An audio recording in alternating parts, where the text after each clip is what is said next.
Hey everybody. So this so I just watched a video. I just watched a video by, and if I just describe the person, you guys don't know who it is. So I just watched a video by Tabitha Brown. And she talked about a little about, what she's been what's been going on with her. She said 2 months with her, like her digestive tract.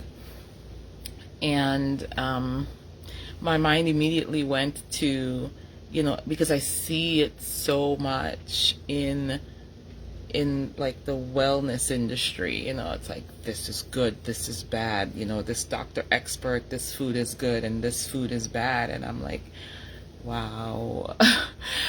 Everything has its place in and its beneficial form for everyone at some point in time. Because my first thought was, man, I bet you some meat stock would be amazing in her digestive tract right now. Let me walk you through why, right? And I bring this from my own journey. 33 years ago, I was 11 when I realized I was having issues with milk. And I grew up drinking milk, but as we know, and as I try to explain all the time, milk isn't milk. It depends on the animal. It depends on how that animal lived.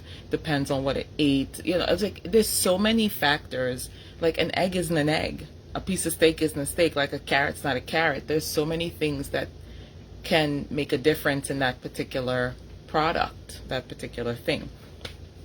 So vegetables are amazing for our digestive tract. Absolutely. Okay? Unquestionable.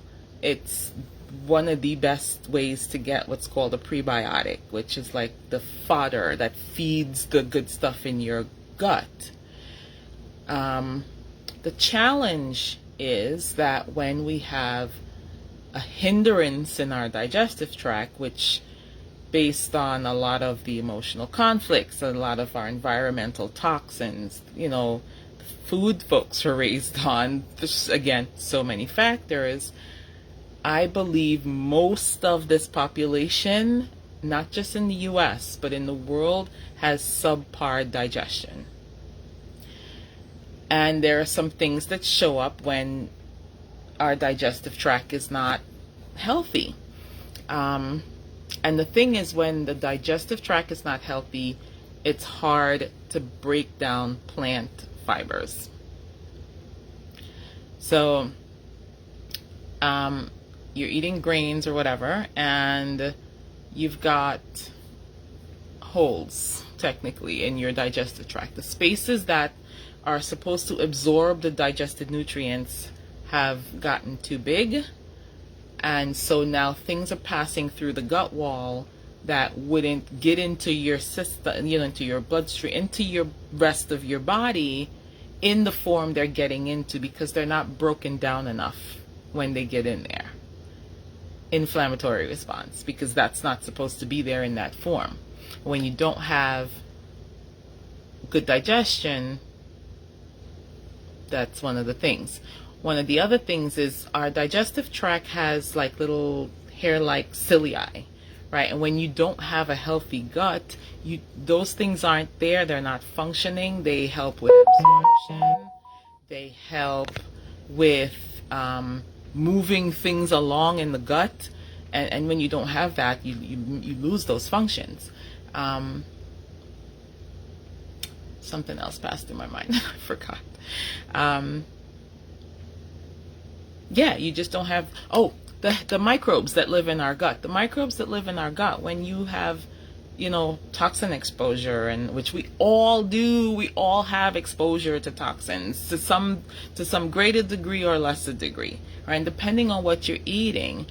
So the microbe you may have too many not healthy microbes, too many parasites, too many. So this not balanced. You don't have enough of the good stuff in there to help with the breakdown, to help fighting off the bad microbes. You're craving certain foods because the microbes are craving certain foods, and so now you want to eat more sugar and you want to eat more of the other things. Like, there's so much stuff that can go on.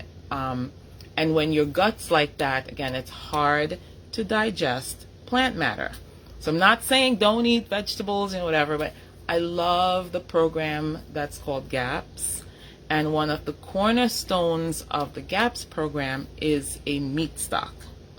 Now, the meat stock is genius because, first of all, GAPS pays a lot of attention to where foods come from. So you're not, you're going to do the best you can, and if the best you can is your factory farmed, meat, then that's what you do, because it's better than not doing that, right? You're still going to get, good things from it, but you're going to do the best you can, and you want to get pastured animals to make this meat stock with. And the meat stock now is so easy because you don't have to break anything down. You don't have to digest the meat or the plant walls. So you don't have to do that. And you're getting the basic materials to rebuild your gut lining, to rebuild that the cells that's in your gut. And then the program builds on it from there. So you're introducing easier to digest vegetables. You're not going with the hard stuff, right? You're going with the easier to digest things. You're cooking them soft, so it's easier for the body to break it down. This is all repairing, and I have to put this in here too, that bone broth is not meat stock. Bone broth is great, but if you have a lot of gut damage, bone broth is not the thing to help heal, because it has, the name of it. It has a particular amino acid that hinders the healing of the gut in bone broth that you will not find in that quantity in meat stock. So that, again, this is based on the GAPS protocol, GAPS. I'm not a GAPS practitioner or anything. I just am a GAPS user, practicer, and I've seen the difference that it made for me. I grew up eating things like mango and cucumbers and melons, and as I became an adult, even avocado. In my 20s, I just developed no tolerance for those things. I couldn't eat them. They would make me throw up.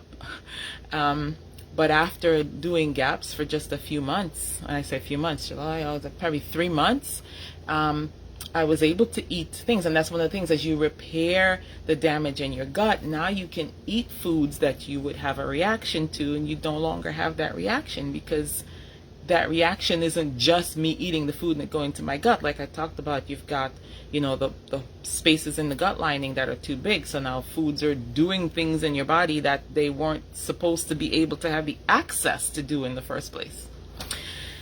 So the whole point of the video is to say, you know what? What's good, whatever works for you is what you do. And I wish I would see more in the well-being space, the holistic health space, whatever you want to call it, less vilifying of things that are, tagged by popular belief as unhealthy, because in the right form, in the right place, at the right time, everything is medicine. That's all. Love you guys. Have a great day.